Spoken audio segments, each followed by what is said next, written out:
Stéphane n'aurait jamais imaginé devoir choisir entre sa femme et sa mère, mais lorsque Manon lui posa cet ultimatum, il prit la décision qui allait changer sa vie à jamais.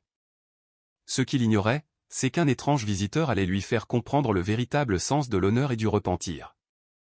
L'air matinal de Valençol charriait avec lui l'arôme familier des croissants frais de la boulangerie du village et du café fraîchement moulu, des effluves qui s'infiltraient par les fenêtres de la modeste maison de campagne du quartier du Puy. Stéphane Hernandez s'étirait dans son lit lorsqu'il entendit les premiers bruits provenant de la cuisine. Sa mère, Monique, était déjà levée et préparait le petit déjeuner, comme elle le faisait depuis plus de 30 ans dans cette même maison. À 42 ans, Stéphane travaillait comme superviseur dans une usine textile locale. C'était un homme de carrure moyenne, aux mains rendues calleuses par le labeur et aux yeux qui conservaient encore cette étincelle de bonté qu'il tenait de son père. Il avait été élevé selon des valeurs traditionnelles de la province française, le respect des aînés, l'amour de la famille et l'honneur par-dessus tout. Des valeurs qui, sans qu'il le sache, allaient bientôt être mises à l'épreuve de la plus cruelle des manières. Manon, sa femme depuis 8 ans, s'agita sans repos dans le lit. À 35 ans, c'était une femme séduisante dont les ambitions dépassaient de loin ce que sa situation financière actuelle lui permettait. Elle avait grandi dans une famille de la classe moyenne à Arles et avait toujours eu le sentiment qu'elle méritait plus que ce que la vie lui avait offert. Son mariage avec Stéphane avait été, en partie, une source de stabilité, mais la présence constante de Monique dans la maison était devenue une épine dans son pied. Elle refait du bruit, marmonna Manon avec irritation, enfouissant sa tête dans l'oreiller. Stéphane soupira. Cette conversation était devenue bien trop fréquente ces derniers mois. C'est sa maison, Manon. Elle se lève toujours tôt pour préparer le petit déjeuner. Notre maison, le corrigea sèchement Manon. C'est censé être notre maison. La tension entre sa femme et sa mère grandissait comme une fissure silencieuse qui menaçait de scinder la famille en deux. Ce qui avait commencé par des contrariétés mineures s'était transformé en une guerre froide de regards fuyants, de commentaires passifs-agressifs et de territoires délimités au sein même du foyer. Monique, 73 ans, était une petite femme à l'esprit fort, veuve depuis 15 ans. Elle avait consacré sa vie entière à prendre soin de son fils unique.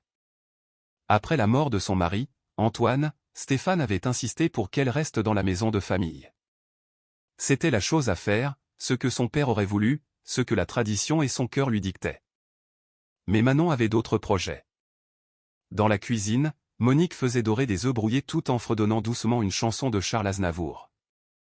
Ses mains ridées se déplaçaient avec la dextérité de décennies d'expérience. La table était déjà mise pour 3 avec les plats préférés de Stéphane, parfaitement disposés, et la baguette fraîche tout juste sortie du four enveloppée dans un torchon brodé.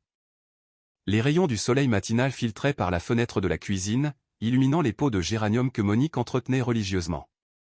Des photographies de familles de différentes époques étaient accrochées au mur, Stéphane enfant dans son uniforme d'école, le mariage de Monique et Antoine, des vacances en famille en Bretagne, des premières communions et des anniversaires. Chaque image racontait l'histoire d'une famille unie qui, aujourd'hui, se désagrégeait en silence. « Bonjour, maman », salua Stéphane en entrant dans la cuisine, déposant un baiser sur la joue de sa mère. « Bonjour, mon chéri. Le petit déjeuner est prêt. Je t'ai fait tes œufs comme tu les aimes. Aux herbes de Provence, avec une tranche de jambon de pays. » Stéphane sourit. Malgré tous les problèmes, ces moments de normalité familiale lui apportaient la paix. Il s'assit à sa place habituelle tandis que sa mère lui versait du café dans sa tasse préférée, une tasse en céramique bleue avec un petit éclat sur le bord, qu'il refusait de remplacer. La cuisine était le cœur de la maison, avec sa vieille cuisinière à gaz mais fonctionnelle, le réfrigérateur couvert d'aimants avec des photos de famille et le vaisselier en bois qui avait appartenu à la grand-mère de Stéphane. Tout était imprégné d'histoire, de traditions transmises de génération en génération comme des recettes secrètes. « Et Manon » demanda Monique, bien que son ton suggéra qu'elle préférait ne pas connaître la réponse. « Elle va descendre dans un instant », répondit Stéphane, bien qu'il sût que sa femme attendrait qu'il ait fini de déjeuner pour apparaître, c'était juste une autre de ces petites guerres de territoire devenues routinières. Monique hocha la tête en silence et commença à nettoyer la cuisinière. Au fil des ans, elle avait appris à lire les signes de tension dans la maison. Elle savait que sa présence provoquait des frictions entre Stéphane et Manon. Mais où pouvait-elle aller? Ses autres parents vivaient loin, en Sologne, et sa maigre pension couvrait à peine ses médicaments et ses dépenses de base. Cette maison n'était pas seulement son foyer physique, c'était le dépositaire de tous ses souvenirs. L'endroit où elle avait élevé son fils, où elle avait pleuré la mort de son mari, où elle avait trouvé du réconfort dans les moments les plus difficiles. Le petit déjeuner se déroula dans un calme relatif. Stéphane lisait les nouvelles sur son téléphone en mangeant, et Monique vaquait à ses tâches matinales avec des mouvements automatiques qui témoignaient de décennies de routine. Ils échangeaient parfois des commentaires sur la météo, les voisins ou une nouvelle locale, mais tous deux évitaient soigneusement de mentionner l'éléphant dans la pièce, l'hostilité croissante de Manon. Stéphane mâchait lentement, savourant non seulement son petit déjeuner mais aussi ses minutes tranquilles avant le début d'une autre journée de travail. Cependant, il sentait la tempête approcher. Manon se plaignait de plus en plus ouvertement de sa mère. Et Stéphane savait que quelque chose devait bientôt arriver. Tandis que Monique faisait la vaisselle, Stéphane observait ses mouvements. Ses mains, bien que ridées par l'âge, étaient encore agiles et précautionneuses. C'était la même femme qui l'avait soigné quand il était malade, qui avait travaillé de longues heures à coudre pour payer ses études, qui était restée éveillée toute la nuit quand il avait de la fièvre. Comment pouvait-il même envisager de lui demander de partir? Comme prévu, dès qu'ils entendirent les pas de Stéphane monter à l'étage pour se préparer pour le travail, Manon apparut dans la cuisine. Elle portait un peignoir en soie verte qui contrastait de façon spectaculaire avec le tablier à fleurs de Monique. Les deux femmes s'échangèrent un bref regard. Un échange chargé d'années de ressentiments accumulés. « Bonjour », dit Manon formellement. Sa voix était polie, mais froide. « Bonjour », répondit Monique, continuant ses tâches sans établir de contact visuel prolongé. Manon se versa une seule tasse de café et s'assit à l'autre bout de la table. Le silence entre elles était lourd, rempli de mots non dits et de reproches mutuels. La tension était si épaisse qu'on aurait pu la couper au couteau. Finalement, Monique ne put plus se retenir. « Manon, pouvons-nous parler ?» La jeune femme leva les yeux avec une expression de défi, comme un chat se préparant à bondir. « À propos de quoi ? » ? « De nous, de cette maison, de la situation. Je sais que ma présence te dérange, et je veux comprendre pourquoi. » Manon reposa la tasse sur la table plus fort que nécessaire, le son résonnant dans la cuisine silencieuse.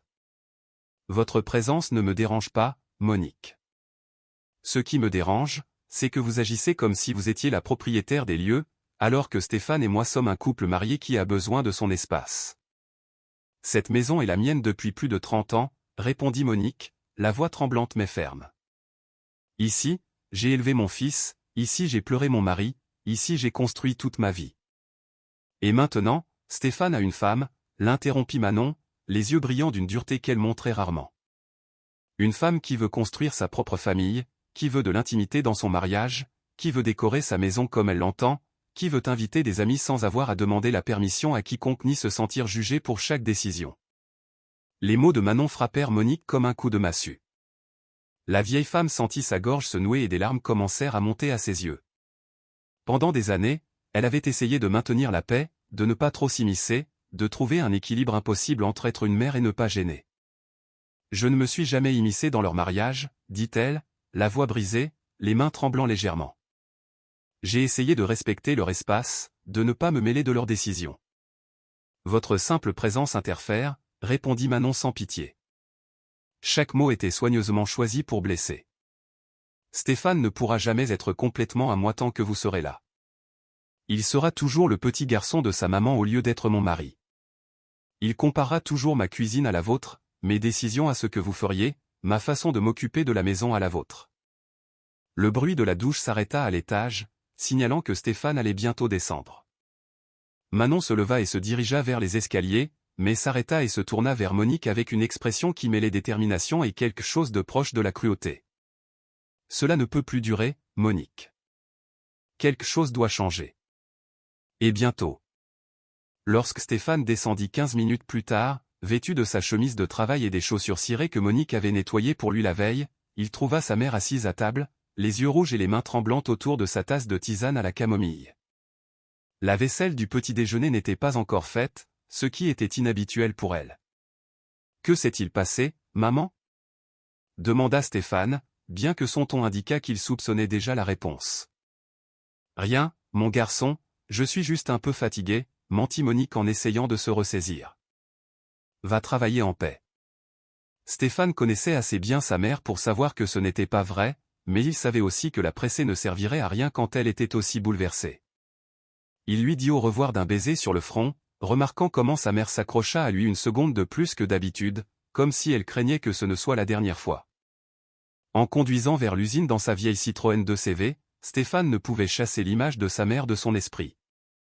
Pendant le trajet à travers les routes familières de Valençol, il passa devant des lieux qui lui rappelaient son enfance, la boulangerie où Monique l'emmenait chaque dimanche, la pharmacie où elle achetait ses médicaments, l'église où il avait fait sa première communion.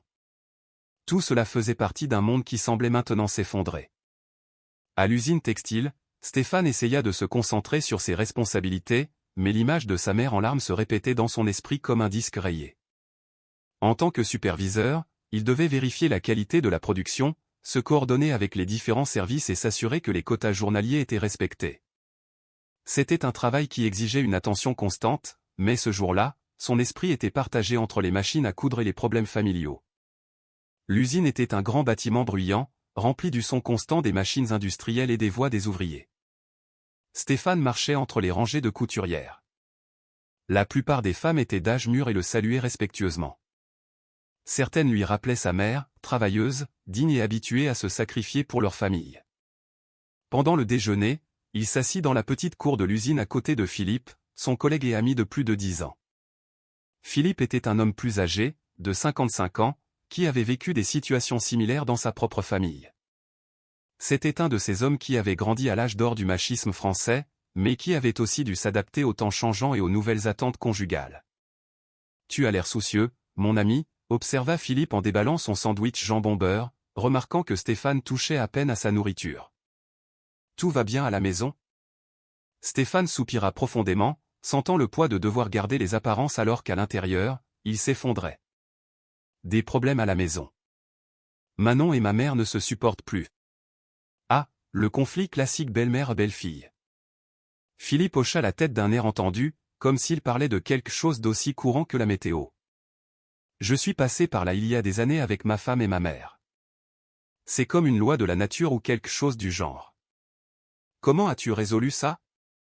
Demanda Stéphane, bien qu'une partie de lui redoutât la réponse. Philippe prit une longue gorgée de son verre de vin avant de répondre, levant les yeux vers le ciel nuageux. Ma femme m'a donné le même ultimatum que Manon va probablement te donner, si ce n'est déjà fait. C'était soit ta mère, soit moi. Point final. Finalement, j'ai dû trouver une place pour ma mère dans une maison de retraite à Avignon. Stéphane sentit un nœud se former dans son estomac en entendant le mot « maison de retraite ». Et comment ta mère l'a-t-elle pris ? Au début, elle s'est sentie trahie, abandonnée. Elle ne m'a pas parlé pendant 6 mois. Philippe mâcha pensivement. Mais à la fin, elle a compris. Ou du moins, c'est ce qu'elle m'a dit. Les mariages ont besoin de leur espace, Stéphane. C'est la réalité de notre époque. Ce n'est plus comme au temps de nos grands-parents où tout le monde vivait ensemble dans la même maison. Mais c'est ma mère, Philippe. Elle m'a élevé seule après la mort de mon père. Elle a tout sacrifié pour moi. Elle a fait des doubles journées à l'usine pour payer mes études. Comment puis-je lui tourner le dos maintenant qu'elle a besoin de moi ? Philippe posa une main lourde sur l'épaule de son ami avec la familiarité de nombreuses années d'amitié. Écoute, mon ami, il ne s'agit pas de lui tourner le dos, il s'agit d'être réaliste sur ce dont un mariage a besoin pour fonctionner. Ta première responsabilité maintenant, c'est ta femme. Quand tu t'es marié, tu as promis devant Dieu et la loi qu'elle serait ta priorité. C'est comme ça que le mariage fonctionne au XXIe siècle. Ça ne me semble pas juste, marmonna Stéphane, remuant distraitement son plat du jour.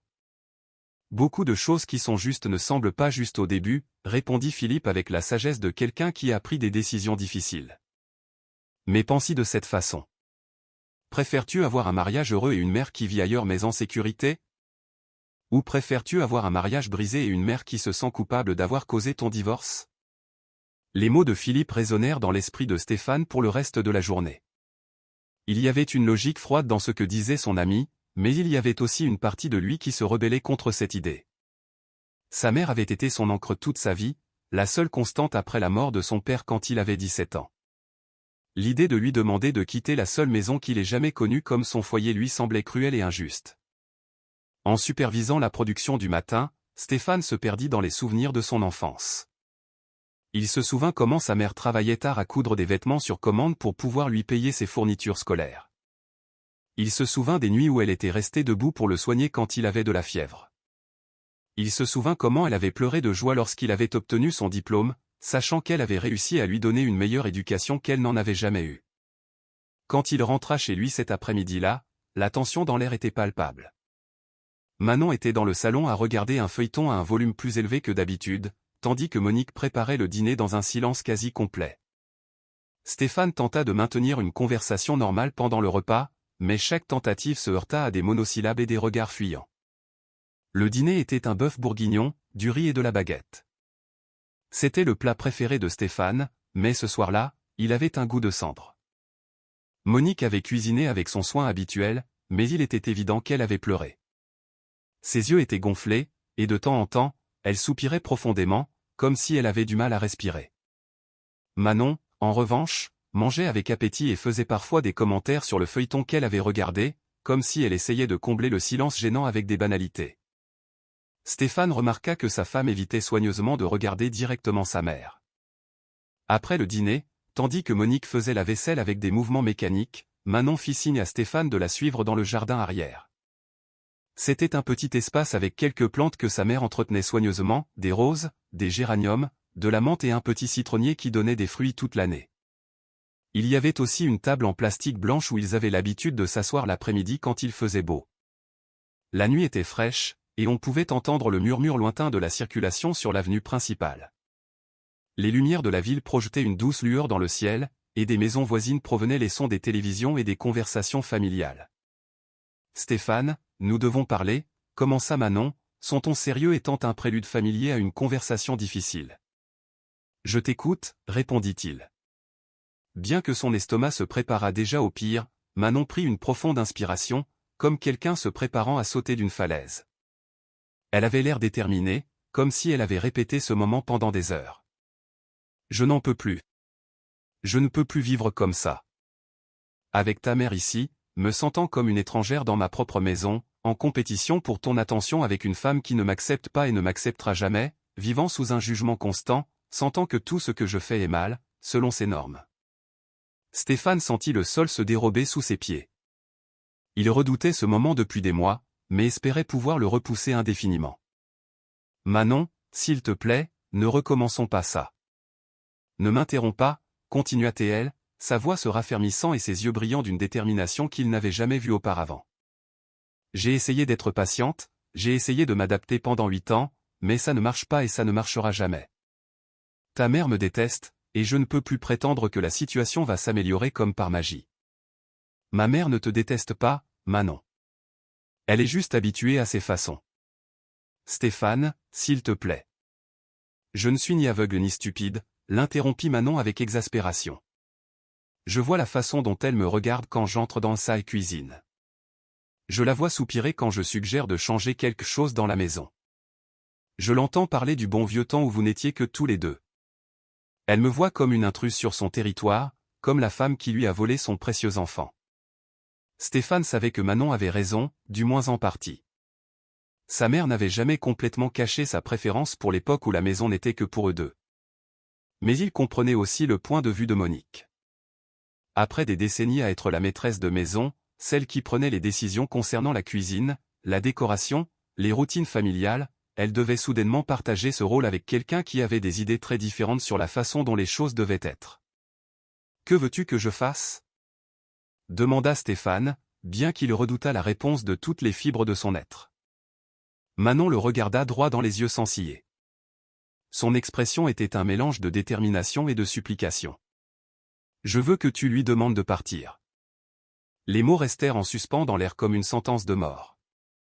Stéphane eut l'impression d'avoir reçu un coup de poing dans l'estomac. Pendant un instant, il ne put plus respirer, il ne put plus penser, il ne put que sentir le poids énorme de ce que sa femme lui demandait. « Manon, je ne peux pas faire ça. C'est ma mère. Elle n'a nulle part où aller. Sa pension est une misère. Elle a des sœurs en Sologne, » répondit Manon immédiatement, comme si elle avait pensé à toutes les objections possibles. Elle a des options. Elle ne va pas se retrouver à la rue. Elle a 73 ans. Toute sa vie est ici, ses médecins, ses voisins, ses souvenirs, sa routine. Tu ne peux pas me demander de la déraciner comme ça. Et je suis ta femme, rétorqua Manon, sa voix s'élevant pour la première fois. Je suis censé être ta priorité maintenant. Quand nous nous sommes mariés à l'église, tu as promis de m'aimer et de me respecter par-dessus tout. C'est pourquoi l'homme quittera son père et sa mère, et s'attachera à sa femme. Tu ne te souviens pas de ses vœux? Stéphane passa ses mains dans ses cheveux, se sentant complètement déchiré entre deux mondes irréconciliables. Ce n'est pas si simple, Manon. Tu ne peux pas réduire 30 ans de relation mère-fils à un verset de la Bible. Si, c'est le cas, insista T.L. en se rapprochant de lui. C'est une décision, un choix que tous les hommes mariés doivent faire à un moment donné. Soit tu choisis ta mère, soit tu me choisis, mais tu ne peux pas nous avoir toutes les deux parce que cela détruit notre mariage jour après jour. L'ultimatum avait finalement été posé. Stéphane regarda vers la fenêtre de la cuisine et put voir la silhouette de sa mère qui finissait de faire la vaisselle, se demandant probablement de quoi il parlait si secrètement dans le jardin. Elle paraissait petite et fragile sous la lumière de la cuisine, comme si le poids de la tension familiale la faisait physiquement rétrécir. « J'ai besoin de temps pour réfléchir », dit-il finalement, sa voix lui semblant étrange même à lui-même. « Stéphane, cela fait des mois que j'y pense. J'ai été plus que patiente, au-delà du raisonnable. J'ai essayé de faire en sorte que ça marche de toutes les manières possibles. Je n'en peux plus. Ça me rend malade, ça m'empêche de dormir, ça me rend folle. Qu'est-ce que tu veux dire exactement ? » Manon le regarda avec une détermination froide qu'il n'avait jamais vue auparavant. C'était comme s'il regardait une personne complètement différente, quelqu'un capable de prendre des décisions drastiques sans sourciller. « Je veux dire que si ta mère ne quitte pas cette maison dans les 2 prochaines semaines, c'est moi qui pars. » Le cœur de Stéphane s'emballa et il sentit une sueur froide dans son cou. « Tu me menaces. » »« Je ne te menace pas. Je te donne un choix. Je mets toutes les cartes sur la table pour que tu puisses prendre une décision éclairée. Ta mère ou ta femme, ton passé ou ton avenir, ta zone de confort ou ton mariage. Mais tu ne peux pas avoir les deux. Plus maintenant. Manon, ce n'est pas juste. La vie n'est pas juste, Stéphane. Mais elle exige que nous fassions des choix. Et j'ai déjà fait le mien. Maintenant, c'est à ton tour. Cette nuit-là, Stéphane ne put dormir. Il se tourna et se retourna dans le lit pendant que Manon dormait à côté de lui, apparemment en paix après avoir lancé son ultimatum. Sa respiration était profonde et régulière, comme si elle avait enfin libéré un fardeau qu'elle portait depuis des mois.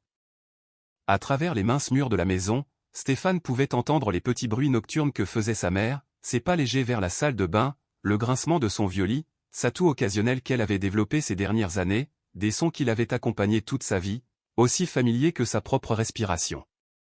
Il se leva doucement à 3 heures du matin et alla dans la cuisine pour un verre d'eau. Sur la table, il trouva une note écrite de l'écriture tremblante de sa mère, un style qu'il avait vu sur des milliers de notes de déjeuner d'école et de listes de courses. « Mon petit garçon, je sais que les choses sont très difficiles entre Manon et moi. Je vois comme tu souffres en essayant de maintenir la paix entre nous. Je ne veux pas te causer plus de problèmes que tu n'en as déjà. Si tu penses que c'est mieux pour ton mariage, je peux aller rester chez ta tante Thérèse pendant un certain temps jusqu'à ce que les choses se calment. Je veux juste que tu sois heureux et que ton mariage fonctionne. Avec tout mon amour, ta maman qui t'adore. » Stéphane lut la note 3 fois avant que les larmes ne commencent à couler sur ses joues. Sa mère, dans son infinie bonté et son abnégation, était prête à tout abandonner pour son bonheur, comme elle l'avait fait toute sa vie. Mais était-ce vraiment la bonne solution, ou était-ce simplement la plus facile pour toutes les personnes concernées ?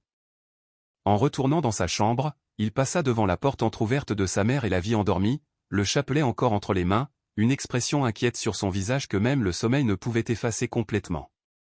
Les jours suivants furent un tourment silencieux qui se propagea comme une maladie dans toute la maison. Stéphane regardait sa mère se déplacer avec une tristesse palpable, comme si elle disait déjà mentalement au revoir à chaque recoin qui avait été sa maison pendant des décennies.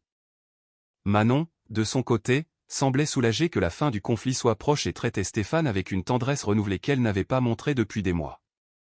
C'était comme si la maison était divisée en 2 réalités parallèles. Dans l'une, sa mère se préparait en silence à un départ douloureux. Dans l'autre, sa femme se préparait avec enthousiasme à une nouvelle étape de liberté conjugale, mais Stéphane restait piégé au milieu, se sentant comme un traître, quelle que soit la direction que prendrait sa décision finale. Les jours suivants passèrent comme un film au ralenti. Stéphane se réveillait chaque matin en espérant que tout n'avait été qu'un mauvais rêve, mais la réalité le frappait dès qu'il descendait dans la cuisine et voyait l'expression résignée sur le visage de sa mère.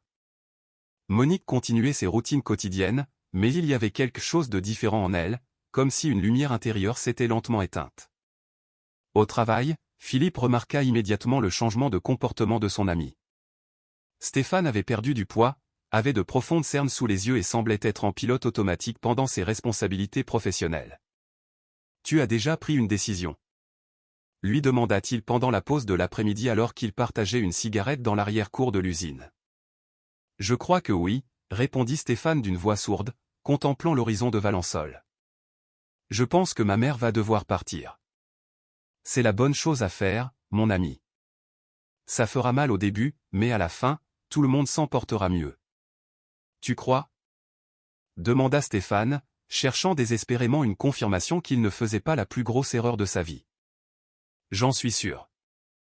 À la fin, ma mère a même apprécié l'indépendance. Elle a cessé de se sentir comme un fardeau et a pu vivre sa propre vie. Et mon mariage a été complètement sauvé. Ma femme et moi sommes heureux depuis 10 ans. » Mais Stéphane n'avait pas l'impression de sauver quoi que ce soit. Il avait l'impression de trahir tout ce en quoi il avait été élevé, toutes les valeurs que son propre père lui avait inculquées avant de mourir. Ce soir-là, alors qu'il dînait dans un silence tendu qui était devenu la nouvelle norme, Stéphane observa attentivement les 2 femmes les plus importantes de sa vie. Sa mère picorait sa nourriture sans appétit, levant parfois les yeux vers lui avec des yeux qui mêlaient un amour inconditionnel à une profonde tristesse. Manon, en revanche, mangeait normalement et lui souriait parfois avec une chaleur qui avait été absente pendant des mois. « Le bœuf est délicieux, maman, » dit Stéphane, essayant d'injecter un peu de normalité dans la situation. « Merci, mon fils. J'ai utilisé la recette de ta grand-mère avec le vin que tu aimes tant. » Manon ne fit aucun commentaire sur la nourriture, comme elle avait l'habitude de le faire. C'était une autre des petites manières qu'elle avait de marquer son territoire. Elle ne louait plus la cuisine de Monique, comme si reconnaître son talent culinaire serait admettre une défaite dans sa guerre silencieuse. Après le dîner, Stéphane aida sa mère à faire la vaisselle, chose qu'il n'avait pas faite depuis des années. En essuyant un verre, Monique lui parla sans le regarder dans les yeux. « Stéphane, as-tu lu ma note ? » ?»« Oui, maman, je l'ai lue. »« As-tu réfléchi à ce que je t'ai dit ?» Stéphane continua à essuyer le même verre pendant plusieurs secondes, incapable de formuler les mots. « Maman, serais-tu vraiment prête à partir ?» Monique arrêta ses mains dans l'eau savonneuse et le regarda enfin directement. « Si c'est ce dont tu as besoin pour être heureux, oui. Mais c'est ta maison. Tu as vécu ici depuis que tu as épousé papa. Et j'ai été heureuse ici. Mais les temps changent, mon enfant. Les familles changent. Ce qui était normal à mon époque ne l'est plus maintenant. Ça ne me semble pas juste. La justice est un luxe que les femmes de mon âge ne peuvent plus se permettre, répondit-elle avec une triste sagesse. Parfois, tout ce qu'il nous reste, c'est la résignation et l'espoir que nos enfants soient plus heureux que nous. Ces mots transpercèrent le cœur de Stéphane comme des poignards. Sa mère était prête à sacrifier son confort, sa maison, sa stabilité émotionnelle, juste pour qu'il puisse avoir un mariage paisible. C'était l'acte ultime d'amour maternel, mais cela ressemblait aussi à une trahison de tout ce qu'elle lui avait enseigné sur la famille et la loyauté. Le soir où il décida enfin de discuter formellement de la situation avec sa mère, une pluie fine tombait sur Valençol. Le son des gouttes de pluie contre les fenêtres créait une bande-son mélancolique pour la conversation la plus difficile de sa vie. Il trouva Monique dans le salon en train de tricoter un pull bleu pour le petit-fils d'un voisin. Ses doigts bougeaient avec des décennies de pratique, mais Stéphane remarqua qu'il tremblait légèrement. La télévision était allumée sur la chaîne d'information locale, mais le volume était si bas que ce n'était qu'un murmure de fond. « Maman, nous devons parler. » Elle leva les yeux de son tricot et rencontra son regard avec des yeux qui savaient déjà ce qui allait arriver. Il y avait une résignation dans son expression qui brisa le cœur de Stéphane en deux. « C'est à propos de la situation avec Manon. » Stéphane s'assit à côté d'elle sur le vieux canapé où il avait regardé la télévision enfant, où il avait fait ses devoirs pendant ses études, où il avait trouvé du réconfort après des chagrins d'amour de jeunesse, où sa mère l'avait soigné pendant chaque maladie de son enfance. Maman, c'est la chose la plus difficile que j'ai jamais eu à dire. Monique posa son tricot sur ses genoux et prit les mains de son fils dans les siennes. Ses paumes étaient rugueuses après des décennies de travail, mais son contact était toujours le même que celui qui l'avait réconforté depuis qu'il était bébé. Dis-le, mon petit garçon, n'aie pas peur. Je pense que ce serait mieux si tu allais vivre chez tante Thérèse pendant un certain temps, juste jusqu'à ce que les choses se calment ici. Bien qu'elle s'attendît aux mots, les entendre prononcer à voix haute fut comme recevoir une gifle physique. Monique ferma les yeux et prit une profonde inspiration avant de répondre, comme si elle avait besoin de puiser de la force de quelque part très profond en elle. Est-ce ce que tu veux, ou est-ce ce que Manon veut? La question le désarma complètement. Pendant des jours, il avait essayé de se convaincre que c'était sa décision, que c'était la meilleure chose pour toutes les personnes concernées, mais au fond de lui, il connaissait la vérité. Et sa mère, avec cette intuition maternelle qui ne se trompe jamais, était allée droit au cœur du problème. Maman, mon mariage s'effondre. Manon dit qu'elle ne peut plus continuer à vivre comme ça. Elle dit que si les choses ne changent pas, elle va partir. Et toi, qu'est-ce que tu dis? Que veux-tu vraiment? Stéphane resta silencieux un long moment. C'était la question qu'il avait évité de se poser. Que voulait-il vraiment? Croyait-il vraiment que mettre sa mère dehors était la bonne solution, ou choisissait-il simplement la voie de la moindre résistance? Je dis que je ne sais plus quoi faire. Je me sens piégé entre vous deux. Monique caressa ses mains avec une tendresse infinie. Mon petit garçon, je ne veux pas que ton mariage se termine à cause de moi. Si ma présence ici cause tant de problèmes, alors je partirai. Mais je veux que tu saches que tu n'as pas à te sentir coupable. Comment pourrais-je ne pas me sentir coupable? Tu es ma mère, tu m'as donné la vie. Tu m'as élevé seul après la mort de papa. Tu as fait 2 boulots pour m'envoyer à l'école. Et je l'ai fait par amour, pas comme un investissement attendant un retour, l'interrompit-elle doucement. Un enfant ne doit rien à sa mère pour l'avoir élevé. C'est la responsabilité que l'on accepte en décidant d'avoir des enfants. Mais papa m'a toujours dit de prendre soin de toi. C'était sa dernière demande avant de mourir. Les yeux de Monique se remplirent de larmes en se souvenant de son défunt mari. Ton père était un homme bon, mais il vivait à une autre époque. Il ne pouvait pas imaginer un monde où les familles ne vivent plus ensemble comme avant. Je ne veux pas le décevoir. Tu ne décevras personne, mon garçon. Tu essaies d'être un bon mari, et c'est important aussi. Les larmes que Stéphane avait retenues commencèrent enfin à couler. Je suis désolé, maman. Je suis tellement désolé que nous en soyons arrivés là. Je suis désolé de ne pas avoir trouvé un moyen de faire fonctionner les choses. Ne t'excuse pas, mon fils. Tu n'as rien à te reprocher. Tu as été le meilleur fils qu'une mère puisse demander. Le plus aimant, le plus respectueux, le plus travailleur. Maintenant, tu dois aussi être un bon mari. Cette nuit-là, Stéphane aida sa mère à commencer à emballer ses affaires. Chaque objet qu'ils enveloppaient dans du papier journal représentait un souvenir, une histoire, une partie de la vie de famille qui était en train d'être démantelée. La photographie de son mariage avec Antoine en 1972, où ils avaient tous les deux l'air jeunes et pleins d'espoir. Les assiettes en porcelaine de sa grand-mère qu'elle avait héritées après sa mort. Le chapelet en cristal qu'elle utilisait chaque nuit pour prier pour la famille. Les lettres d'amour que son mari lui avait écrites pendant leur fiançailles, jaunies par le temps, mais encore parfumées à l'odeur de violette. Tu es sûr que tante Thérèse peut te recevoir? Demanda Stéphane en pliant soigneusement les vêtements de sa mère. Elle a appelé hier après-midi. Elle dit que la maison est très seule depuis la mort de l'oncle Ramon l'année dernière. Elle sera heureuse d'avoir de la compagnie. Stéphane hocha la tête, mais il n'était pas soulagé. Sa tante Thérèse vivait dans un petit village du Luberon, à 3 heures de Valençol. Sa mère devrait commencer une nouvelle vie à 73 ans, loin de tout ce qu'elle connaissait et aimait, loin de ses médecins de famille, de ses voisins de toujours, de l'église où elle avait prié pendant des décennies. Et si tu ne t'adaptes pas, et si tu n'es pas heureuse là-bas? Alors je reviendrai, dit Monique avec un triste sourire. Mais d'abord, essayons ceci. Voyons si cela donne à ton mariage le temps de guérir. Les jours suivants, la maison fut remplie d'une activité frénétique mais mélancolique. Monique organisa ses affaires avec l'efficacité de quelqu'un qui a vécu assez longtemps pour savoir ce qui est vraiment important et ce qui ne l'est pas. Elle décida quoi emporter et quoi laisser derrière elle avec une sagesse pratique qui masquait la douleur émotionnelle que chaque décision lui causait. Manon, pendant ce temps, faisait déjà des plans pour la chambre qui allait être libérée, comme si elle voulait effacer toute trace de la présence de sa belle-mère le plus rapidement possible. Elle avait acheté des magazines de décoration et passait ses après-midi à marquer des pages avec des idées pour transformer l'espace en un bureau plus moderne ou une chambre d'amis. On pourrait mettre un bureau ici, disait-elle avec enthousiasme à Stéphane. Et peut-être changer ces vieux rideaux pour quelque chose de plus contemporain. Chaque suggestion était comme un coup de poignard dans le dos pour Stéphane. Manon ne voulait pas seulement que sa mère parte, elle voulait effacer toute preuve qu'elle avait jamais été là.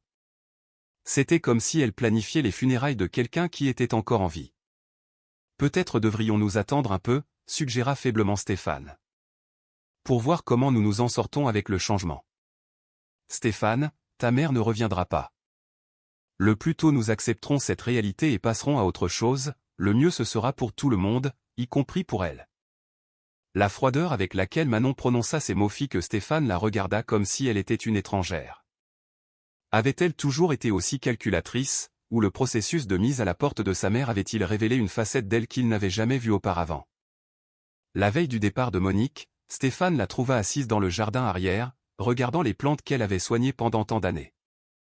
Les roses étaient en pleine floraison. Les géraniums emplissaient l'air de leur doux parfum, et le citronnier était chargé de fruits verts qui mûriraient dans quelques semaines. « Qui va s'occuper de mes plantes ?» demanda-t-elle tristement, touchant doucement les pétales d'une rose rouge. « Je m'en occuperai, maman. Je te promets que je ne les laisserai pas mourir. » Elle sourit, mais Stéphane put voir qu'elle ne le croyait pas vraiment. Il connaissait assez bien Manon pour savoir qu'elle avait d'autres projets pour le jardin. Elle avait mentionné plusieurs fois qu'elle voulait moderniser l'espace extérieur. « Stéphane, je veux que tu saches quelque chose d'important, » dit Monique après un moment de silence, alors qu'une brise nocturne agitait les feuilles du citronnier. « Je ne te blâme pas pour ça, pas du tout. Je comprends que les temps ont changé depuis ma jeunesse. Si quelqu'un doit être blâmé, je devrais l'être. J'aurais dû trouver un moyen de faire fonctionner les choses. Quand j'ai épousé ton père en 1972, c'était différent. Les familles restaient ensemble quoi qu'il arrive. La belle-mère vivait avec les enfants jusqu'à sa mort, et les belles-filles l'acceptaient parce que c'était la tradition. Mais maintenant, les choses sont différentes. Les jeunes femmes veulent leur indépendance, leur espace.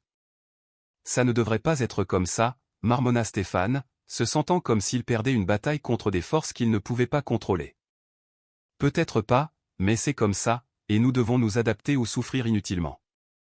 Je ne veux pas que tu souffres à cause de moi. Je souffre déjà, maman. J'ai l'impression de trahir tout ce que tu m'as appris sur la famille. Tu ne me trahis pas, mon petit garçon.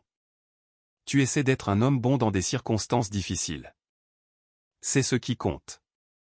Cette nuit-là, Stéphane dormit à peine. Il écouta chaque mouvement de sa mère dans sa chambre, sachant que c'était la dernière nuit qu'il l'aurait sous le même toit. Manon dormait profondément à côté de lui, enfin en paix, sachant que sa bataille était gagnée et qu'elle aurait bientôt la maison entièrement pour elle. Au petit matin, Stéphane se leva et alla dans la chambre de sa mère. La porte était entr'ouverte, et il put la voir éveillée, assise sur le bord du lit, tenant une photographie. C'était une photo d'elle, de Stéphane et de son père prise dans le jardin de la maison. Il avait environ 12 ans, et ils souriaient tous les trois sincèrement, inconscients des problèmes que l'avenir leur apporterait.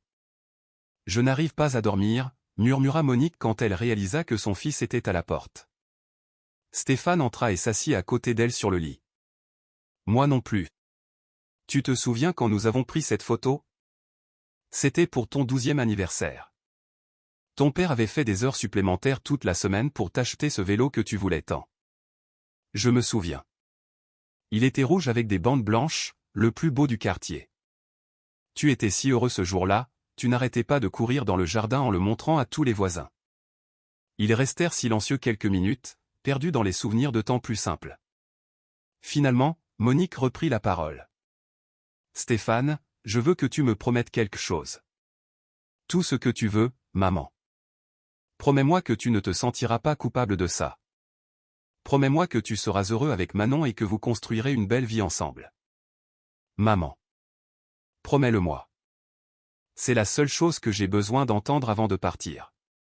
Stéphane la serra fort dans ses bras, respirant une dernière fois l'odeur familière de son parfum bon marché et de son shampoing à la camomille. Je te le promets, maman. J'essaierai d'être heureux. C'est tout ce qu'une mère peut demander. Le lendemain matin, Stéphane prit un jour de congé pour emmener sa mère chez tante Thérèse. Le ciel était gris et menaçait de pleuvoir, comme si même le temps conspirait pour rendre la journée plus mélancolique. Il chargea les 2 grandes valises et les 3 cartons d'affaires dans sa vieille 2CV, tandis que Monique disait au revoir aux voisins qui étaient venus la voir partir. C'était comme des funérailles de son vivant, de longues étreintes, des larmes retenues, des promesses de rester en contact que tout le monde savait difficiles à tenir.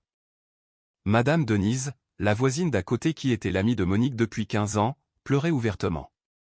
Ce ne sera pas pareil sans toi, Monique. Ce quartier n'aura plus le même cœur sans toi.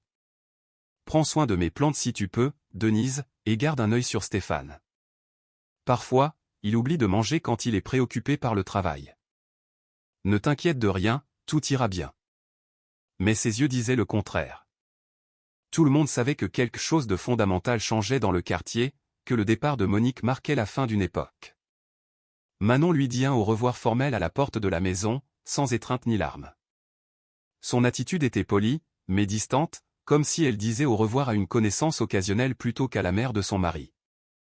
Prenez soin de vous, Monique. J'espère que vous serez très heureuse avec votre sœur. Monique la regarda un long moment avant de répondre. Prends bien soin de mon fils, Manon. C'est un homme bon avec un cœur noble. Ne le blesse pas plus que nécessaire. Les mots tombèrent comme des pierres dans un lac tranquille. Manon cligna des yeux plusieurs fois, mais ne répondit pas. Le trajet jusqu'au village pittoresque du Luberon de tante Thérèse fut l'un des plus longs et des plus silencieux de la vie de Stéphane. Sa mère regardait par la fenêtre, observant le paysage familier de la Provence qui défilait, laissant derrière elle les champs de lavande, les montagnes bleues au loin, les petits villages avec leurs églises coloniales, les routes qu'elle avait parcourues pendant des décennies et qu'elle ne reverrait probablement jamais. « Tu es nerveuse, maman ? » Un peu. C'est normal, n'est-ce pas ? À 73 ans, commencer une nouvelle vie dans un endroit différent. Si tu ne te sens pas à l'aise, tu peux revenir quand tu veux. C'est toujours ta maison.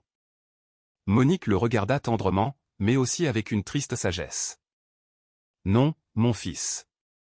Nous avons déjà pris la décision. Maintenant, nous devons avancer et ne pas regarder en arrière. Es-tu en colère contre moi ? En colère, non, Stéphane. Je suis triste, mais pas en colère. La tristesse est différente de la colère. La tristesse peut se supporter avec dignité. Quand ils arrivèrent au village de tante Thérèse, une petite communauté de rues pavées et de maisons coloniales, Stéphane sentit une boule dans sa gorge. C'était pittoresque et paisible, mais cela ressemblait aussi à un exil.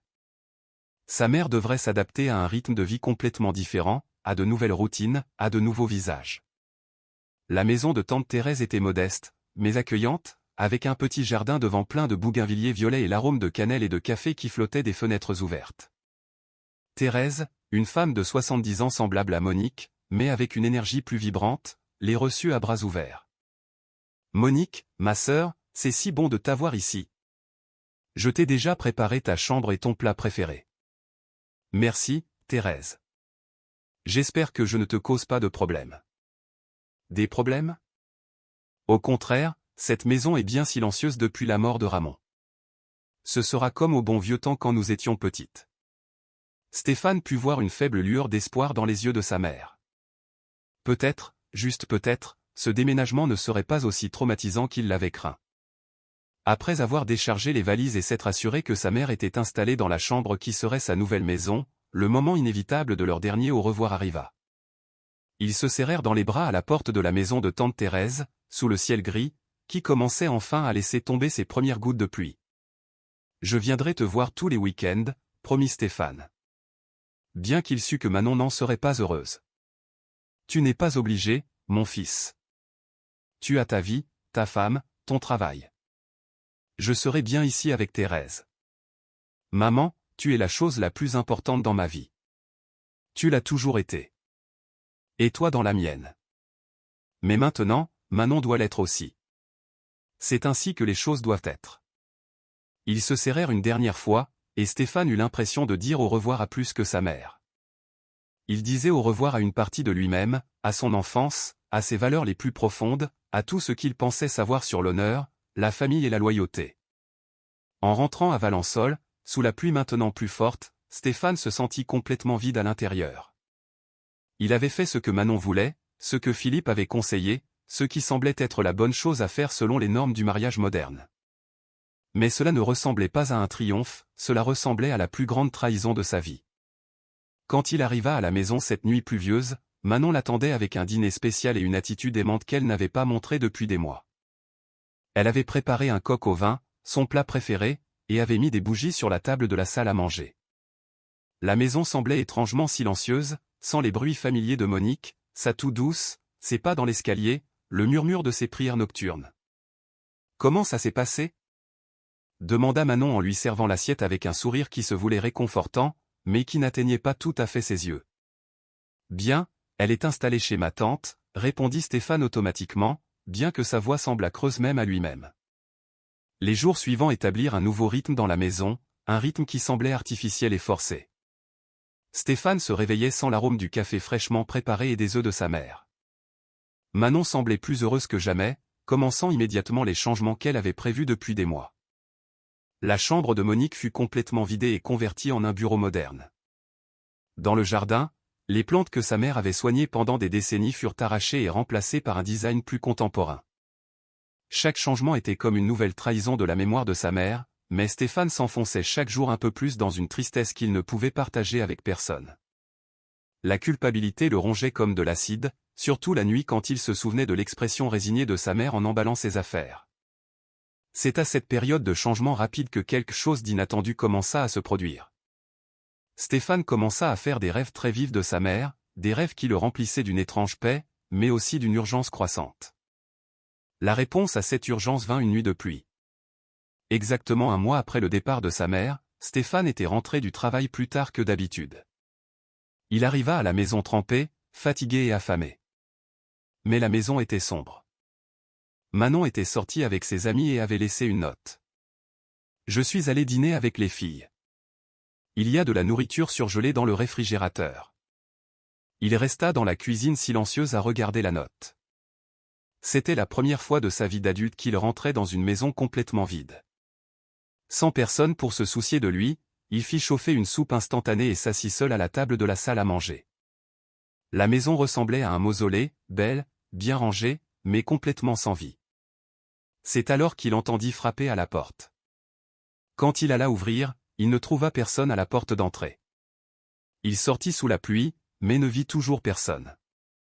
Il était sur le point de fermer la porte quand il entendit une voix douce derrière lui. « Bonsoir, Stéphane. » Il se retourna rapidement et vit un homme debout dans son salon comme s'il avait été là depuis toujours. Il était de taille moyenne, avec de longs cheveux sombres, une barbe bien entretenue, et portait des vêtements simples mais propres. Le plus frappant chez lui étaient ses yeux, sombres, profonds et remplis d'une compassion que Stéphane n'avait pas vue depuis longtemps. « Comment êtes-vous entré chez moi ?» demanda Stéphane, plus surpris qu'effrayé. « La porte était ouverte, » répondit l'homme avec un doux sourire. « Du moins, elle était ouverte pour moi. »« Qui êtes-vous » ? ?»« Je m'appelle Jésus, et je suis venu parce que quelqu'un qui t'aime beaucoup m'a demandé de venir te voir. » Stéphane sentit un frisson. « Vous parlez de ma mère ? Monique prie pour toi tous les soirs. » Ses larmes et ses prières m'ont atteint. L'étranger s'assit en face de lui à la table, à la place où Monique s'asseyait habituellement lors des dîners de famille. Stéphane remarqua qu'il n'y avait aucune trace de pluie sur ses vêtements.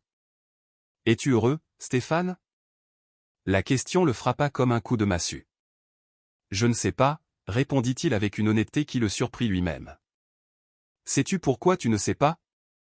Parce que j'ai fait ce que tout le monde me disait être juste, mais ça ne semble pas juste. » Et puis, sans savoir pourquoi, Stéphane commença à parler. Il lui raconta toutes les années de tension, l'ultimatum, la décision angoissante, le départ de Monique, le sentiment croissant qu'il avait perdu quelque chose de fondamental en lui.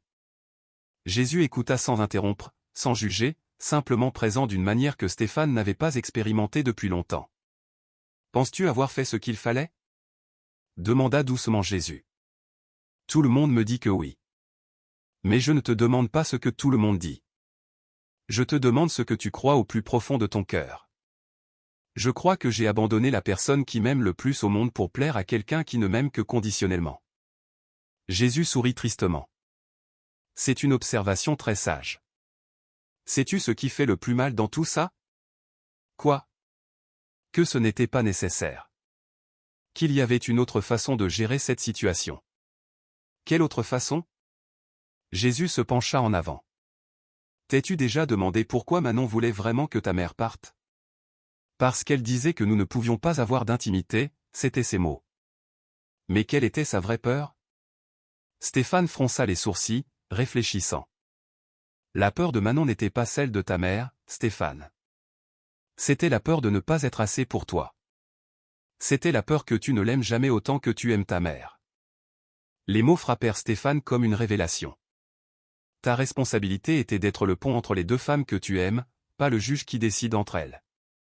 Mais il est trop tard. Il n'est jamais trop tard.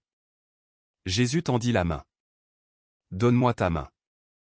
Dès que Jésus la toucha, Stéphane sentit une chaleur se propager dans tout son corps. Ferme les yeux. Soudain, il se trouva transporté.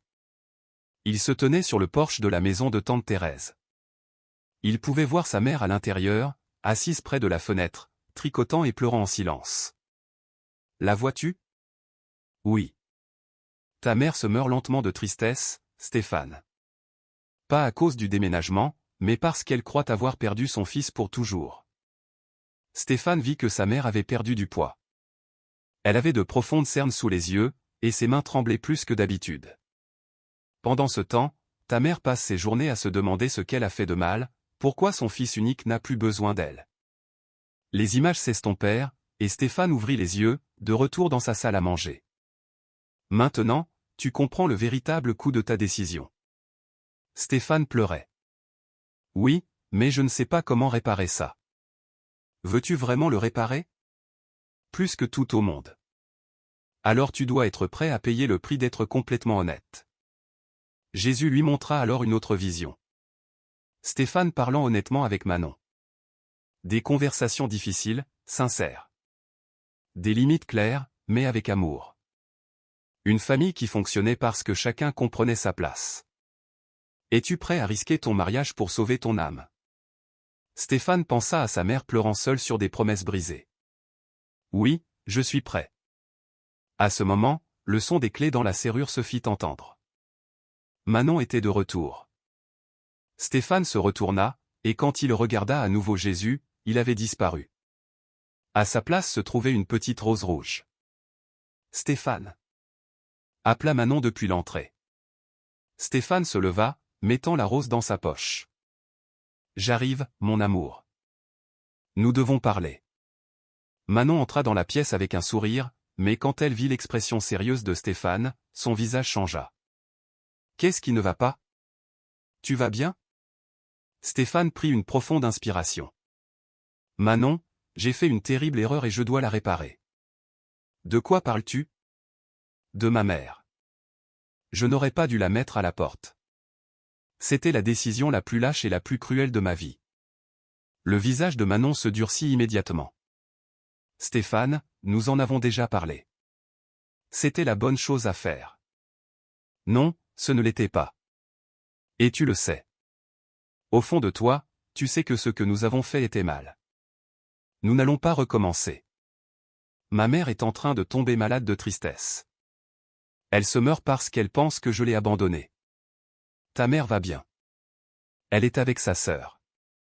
Elle ne va pas bien. Cria Stéphane, se surprenant lui-même par la force de sa voix. Et je ne vais pas bien, et toi non plus, même si tu fais semblant. Manon recula d'un pas. De quoi parles-tu? Je parle de la façon dont nous avons construit notre mariage sur la souffrance d'une vieille femme innocente. Je parle de la façon dont tu as choisi de détruire une famille au lieu d'apprendre à en faire partie. Je n'ai rien détruit. Ta mère ne m'a jamais accepté, et tu l'as acceptée. As-tu déjà vraiment essayé de la comprendre, de trouver un terrain d'entente? Manon resta silencieuse, les yeux se remplissant de larmes. Manon, je t'aime.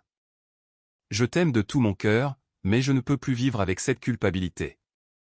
Je ne peux pas être l'homme qui a abandonné sa mère par commodité. Qu'est-ce que tu dis? Je dis que demain, je ramène ma mère à la maison. C'est sa maison, où elle a vécu pendant 30 ans, où elle a soigné son mari jusqu'à sa mort, où elle m'a élevé. Stéphane, si tu fais ça, et moi alors? Vas-tu partir? Stéphane la regarda droit dans les yeux. Alors pars, parce que je préfère être seul avec ma dignité intacte qu'avec mon âme détruite. Manon se mit à pleurer. Tu ne m'aimes plus. Je t'aime plus que tu ne peux l'imaginer, mais je m'aime assez pour ne pas trahir mes valeurs par peur de te perdre. Mais les choses ne vont pas marcher avec ta mère. Elles marcheront si nous y mettons tous les trois du nôtre.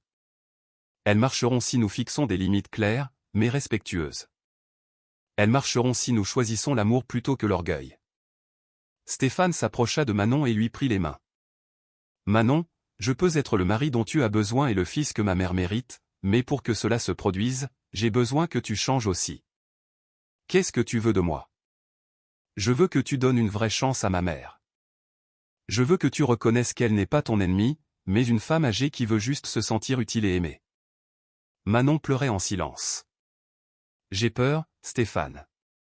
Peur de quoi? Peur que tu ne m'aimes jamais autant que tu l'aimes, elle. Stéphane la serra fort dans ses bras. Manon, mon amour pour ma mère et mon amour pour toi sont complètement différents. L'un ne concurrence pas l'autre. Ma mère m'a donné la vie, mais toi, tu es ma vie. Ils restèrent enlacés en silence pendant plusieurs minutes. Et si ça ne marche pas? Demanda finalement Manon. Alors au moins, nous aurons essayé avec honneur et dignité.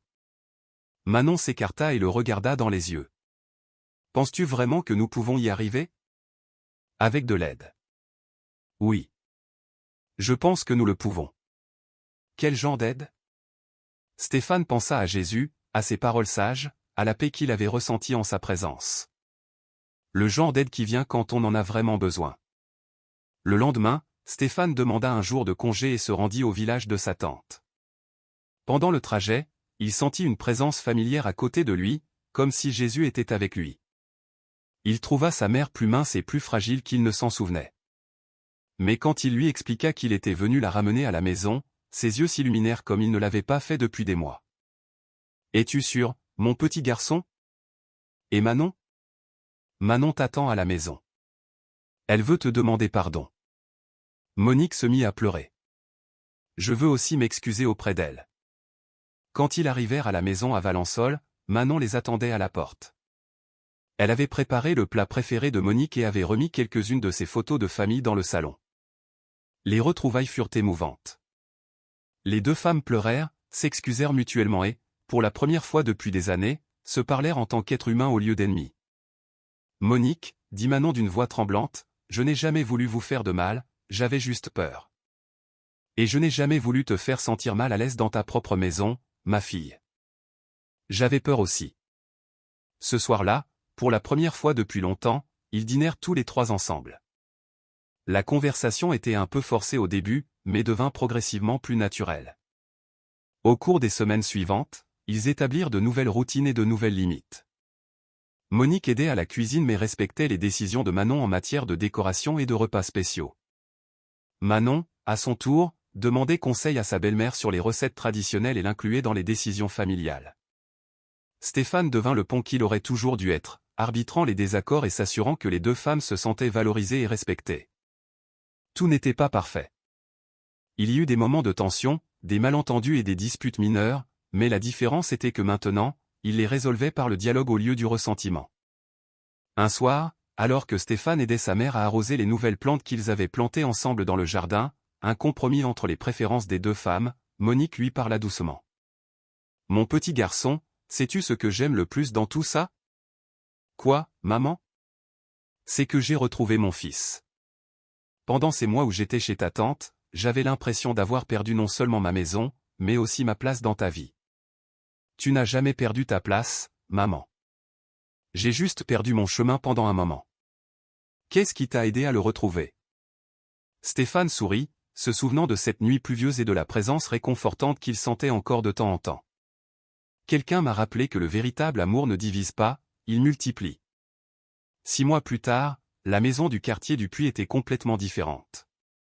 Non pas parce qu'elle avait physiquement changé, bien que le jardin ait maintenant une belle combinaison de plantes traditionnelles et modernes, mais parce qu'elle était pleine de vie, de rire et d'amour authentique.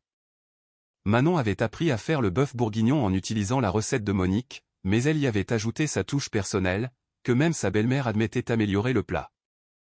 Monique avait appris à utiliser le micro-ondes et regardait des feuilletons modernes avec Manon l'après-midi. Stéphane n'avait pas seulement retrouvé sa mère, mais aussi sa femme. Manon était maintenant plus affectueuse et confiante, car elle comprenait enfin qu'elle n'avait pas à rivaliser pour l'amour de son mari. Un après-midi, alors que tous les trois préparaient des crêpes pour la fête d'anniversaire de Monique, Stéphane sentit une présence familière. Il se tourna vers la fenêtre et crut un instant voir Jésus debout dans le jardin, souriant et hochant la tête en signe d'approbation.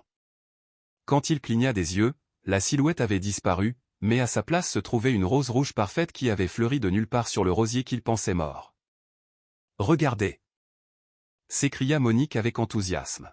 « Mon rosier a fleuri. Je pensais qu'il était desséché pour toujours. » Stéphane sourit, touchant la rose dans sa poche, la même que Jésus lui avait laissée cette nuit-là. Elle n'avait jamais fané. Parfois, les choses que nous pensons mortes ont juste besoin d'un peu plus d'amour pour refleurir, maman. Cette nuit-là, en se préparant à dormir, Stéphane réfléchit à tout ce qui s'était passé. Il avait failli perdre la chose la plus importante de sa vie en suivant des conseils qui semblaient justes, mais qui étaient faux. Il avait appris que le mariage ne signifie pas abandonner sa famille, mais l'agrandir. Il avait appris que le véritable amour n'exige pas de sacrifices cruels, mais de la compréhension et de la patience. Et il avait appris que parfois, lorsque nous nous sentons le plus perdus, l'aide apparaît d'où nous l'attendons le moins. Il s'agenouilla à côté de son lit, comme il ne l'avait pas fait depuis son enfance, et remercia pour une seconde chance, pour une famille réunie et pour un étrange visiteur qui lui avait rappelé le chemin de la maison. Dans ses prières, il demanda la sagesse pour continuer à être le pont entre les deux femmes qu'il aimait et la force de ne plus jamais trahir ses valeurs par peur. Quand il eut fini de prier, il sentit une paix profonde qu'il n'avait pas ressentie depuis des années. Il savait que sa vie ne serait pas parfaite, aucune vie ne l'est, mais elle serait authentique.